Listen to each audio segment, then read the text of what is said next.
anak-anak muda tuh yang sering nanya sama saya, Kak Heni, apa sih batasan dalam pacaran yang kudus? Sebenarnya saya berpikir mereka bukan mau belajar, tapi beberapa dari mereka itu ingin minta izin, membenarkan diri, mencari pembelaan. Mereka tanya, ciuman boleh nggak? Well, ini batasan pacaran dalam kekudusan. Yang pertama sopan, yang kedua ada nilai penghargaan, dan yang ketiga tidak saling merusak atau menjatuhkan. Ini saran saya buat anak-anak muda. Anda mau hidup dalam kekudusan? Jauhi titik rangsang. Apa itu Kak Heni? Jangan pura-pura nggak tahu. Kita semua punya titik rangsang yang berbeda. Ada orang yang dipegang jempolnya aja mungkin merangsang. Ya udah, jangan sentuh jempolnya. Ada yang dipegang tangan aja udah gemeteran, udah langsung lupa diri. Udah, jangan pegang tangannya. Ada orang yang mungkin dipegang pahanya jadi titik rangsang. Ya udah, jangan pakai celana yang terbuka kalau pergi dengan pacarmu gitu kan. Jauhi titik-titik rangsang. Jangan mencobai diri sendiri. Enggak Kak Heni, saya kebal. Baal sejauh mana? Ciuman nggak apa-apa Kak Heni, saya nggak merangsang. Really? Itu alasan. Kalau kita mau pacaran dalam kekudusan, saya selalu percaya gini, kita sopan, ada nilai penghargaan, dan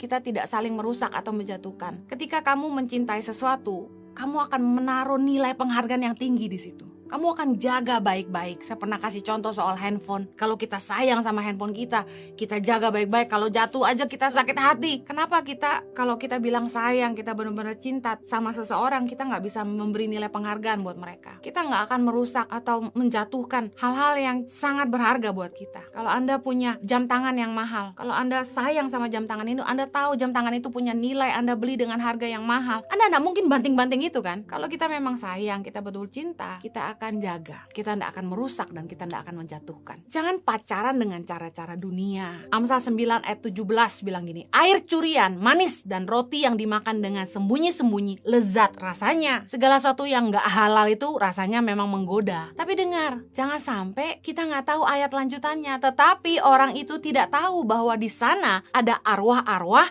dan bahwa orang-orang yang diundangnya ada di dalam dunia orang mati. Bicara soal hidup dalam dosa, ujungnya itu maut. Dunia selalu menghalalkan yang najis. Prinsip dunia berbeda dengan kita. Buat mereka hal-hal yang cabul itu biasa, tapi harusnya kita ngerti itu salah. Hal-hal yang cabul bukan hiburan buat kita, itu dosa. Jangan menghalalkan apa yang tidak halal. Air curian manis, roti yang dimakan dengan sembunyi-sembunyi lezat rasanya. Heran, orang itu lebih nafsu kalau itu masih belum sah gitu ya. Masih pacaran itu kayaknya lebih hot gitu. Tapi setelah nikah, tahukah Anda? Dengar baik anak-anak muda yang belum nikah. Orang-orang yang sudah menikah, hari ini keluhannya berbeda. Istrinya males diajak yang asik-asik, ngerti kan? Kenapa kok bisa gitu? Giliran udah halal, malas. Tapi giliran belum halal, semangat. Dosa selalu menggiurkan daging kita. Anda yang harus belajar menguasai diri Anda. Kalau kita ikut Tuhan, jangan lagi pacaran dengan gaya dunia. Kita harus beda. Kalau Anda sama teman-temanmu yang dunia gak ada bedanya, ada yang salah. Lu udah diapain aja pacar lu? Oh, gua sih udah begini. Gak perlu saingan begituan. Prinsip dunia dengan prinsip firman Allah pasti berbeda. 1